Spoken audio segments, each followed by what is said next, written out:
Chris Duffin and Coach Brandon. We're going through our series on scapular mobilization drills.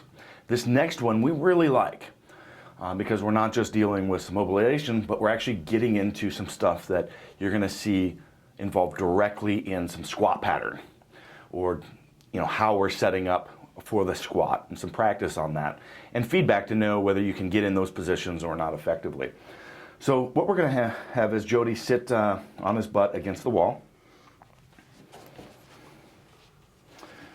And we're going to have him slide his sacrum, so right against the back here, push that all the way up against the wall. There we go. And then put your heels together, and then bring your feet as close as you can to yourself as you do that. So bring it closer, closer, whatever, as close as you can. Okay. So again, you're going to see some pretty common cues when we're trying to do movement. Is we always want to talk about quality of movement. So here we're going to be tall with the head, separate the shoulders from the ears. We're going to pin this against the wall here. And much like the wall angel, we're going to get in this position right here with the wrist against the wall, elbows against the wall. If you can't get in this position, you're going to want to go back and work on the wall angel, which we've got in a separate video. So you should be able to do this at this point. And then he's going to go ahead and raise straight up to here. Stretch those arms out. Good. And this looks very similar to the wall angel, which we did in the standing position. But now we're going to pull back down. And now we're going to pretend we got a squat bar in our hands. And we're going to get into squat position. Pull in, boom. While holding this here. And he's turning red. This gets hard. So what this is going to do is help that shoulder blade move against the chest wall. So in addition to the scapular mobility, we're actually engaging that piece there.